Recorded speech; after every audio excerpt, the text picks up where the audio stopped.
ಎಷ್ಟು ಬಂಡತನಕ್ಕೆ ನಿಂತಿದ್ದಾರೆ ಕಾಂಗ್ರೆಸ್ನವರು. ಇಡೀ ಜಗತ್ತೇ ನೋಡಿದೆ, ಸಾಕ್ಷಿ ಪುರಾವೆಗಳಿದೆ, ವಿಡಿಯೋಗಳಿದೆ. ಪೊಲೀಸರು ಹೇಳ್ತಾ ಇದ್ದಾರೆ ಮಂಗಳೂರಿನಲ್ಲಿ ಆದ ಘಟನೆ, AGಹಳ್ಳಿ DJಯಲ್ಲಿ ಆದ ಘಟನೆ, ಹುಬ್ಬಳ್ಳಿಯಲ್ಲಿ ಆದ ಘಟನೆ ಮತ್ತು ಇವತ್ತು ಮೈಸೂರಲ್ಲಿ ಆಗಿರೋ ಘಟನೆಗೆ ಭಾಳ ಸಾಮ್ಯ ಇದೆ.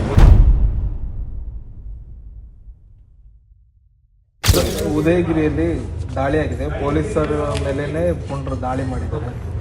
ಕಾನೂನು ಸುವ್ಯವಸ್ಥೆ ನೋಡಿ, ಕರ್ನಾಟಕ ರಾಜ್ಯದಲ್ಲಿ, ತಮಿಳುನಾಡು, ಕೇರಳದಲ್ಲಿ ಒಂದು ವರ್ಗ, ಒಂದು ಸಂಘಟನೆ ನಮ್ಮ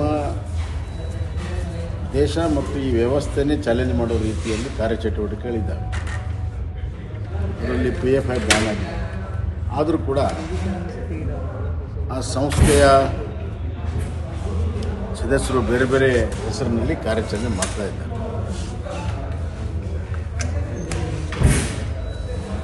ಮಂಗಳೂರಿನಲ್ಲಿ ಆದ ಘಟನೆ, AGಹಳ್ಳಿ DJಯಲ್ಲಿ ಆದ ಘಟನೆ, ಹುಬ್ಬಳ್ಳಿಯಲ್ಲಿ ಆದ ಘಟನೆ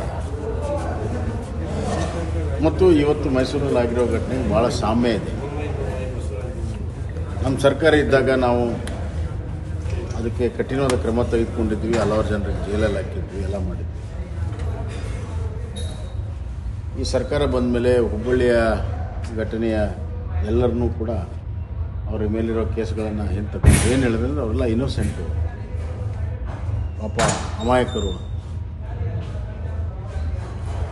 ವಿಡಿಯೋದಲ್ಲಿ ಸಿಕ್ಕು, CCTVಯಲ್ಲಿ ಸಿಕ್ಕು, ಸಾಕ್ಷ್ಯ ಪುರಾವೆ ಸಮೇತ ಮಾಡಿದಂಥ ಕೇಸುಗಳಿಗೆ ಇವರು ಅಮಾಯಕರು ಅಂತ ಬಿಟ್ಟರು. ಅದಕ್ಕೆ ಅದರಿಂದ ಪ್ರೋತ್ಸಾಹಗೊಂಡು ಅಂಥ ಎಲ್ಲ ಶಕ್ತಿಗಳು, ಎಲಿಮೆಂಟ್ಸು ಇವತ್ತು ಮತ್ತೆ ಪೊಲೀಸ್ ಸ್ಟೇಷನ್ ಮೇಲೆ ದಾಳಿ, ಪೊಲೀಸ್ ವೆಹಿಕಲ್ ಮೇಲೆ ದಾಳಿ, ಪೊಲೀಸ್ ಇನ್ಸ್ಪೆಕ್ಟರ್ ಸಮೇತವಾಗಿ ಎಲ್ಲರೂ ಗಾಯಗೊಂಡಿದ್ದಾರೆ. ಅಷ್ಟೇ ಅಲ್ಲ, DCP ಕಾರ್ ಮೇಲೇನೂ ಕೂಡ ದಾಳಿ ಮಾಡುವಷ್ಟು ಇವತ್ತು ಅವ್ರಿಗೆ ಧೈರ್ಯ ಬಂದಿದೆ. ಈ ಧೈರ್ಯ ಎಲ್ಲಿಂದ ಬರುತ್ತೆ? ಸರ್ಕಾರ ಯಾವುದೇ ಕ್ರಮ ತೆಗೆದುಕೊಳ್ಳಲ್ಲ ಮತ್ತು ರಾಜಕೀಯ ಲೀಡರ್ಗಳು ಕುಮ್ಮಕ್ಕಿದ್ದಾಗ ಮಾತ್ರ ಬರುತ್ತೆ. ಇದು ನೇರವಾಗಿ ಕಾಂಗ್ರೆಸ್ ಪಕ್ಷದ ಸರ್ಕಾರದ ಮೇಲೆ ದಾಳಿ. ಅದು ಸಿದ್ದರಾಮಯ್ಯವರ ಜಿಲ್ಲೆಯಲ್ಲಾಗಿದೆ.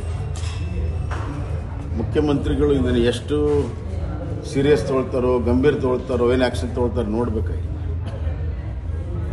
ಅವರು ಸಂವಿಧಾನ ಅಂತಂದು ಹೇಳ್ತಾರೆ, ರೂಲ್ ಆಫ್ ಲಾ ಅಂತ ಹೇಳ್ತಾರೆ.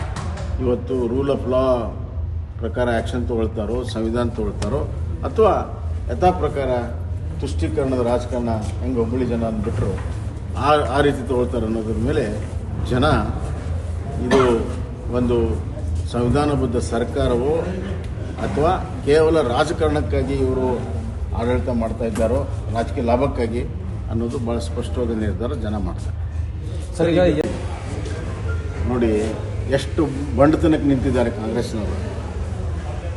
ಇಡೀ ಜಗತ್ತೇ ನೋಡಿದೆ, ಸಾಕ್ಷಿ ಪುರಾವೆಗಳಿದೆ, ವಿಡಿಯೋಗಳಿದೆ. ಪೊಲೀಸರು ಹೇಳ್ತಾ ಇದ್ದಾರೆ. ಅದನ್ನೆಲ್ಲವನ್ನೂ ಧಿಕ್ಕರಿಸಿ ಈ ಥರ ಸ್ಟೇಟ್ಮೆಂಟ್ ಕೊಟ್ಟಿರುವಂಥದ್ದು ಅವರು ಬಂಡತನಕ್ಕೆ ಸಾಕ್ಷಿ. ಸರ್, ವಿಜಯೇಂದ್ರ ಅವರ ವಿರುದ್ಧ ಲಿಂಗಾಯತ ನಾಯಕ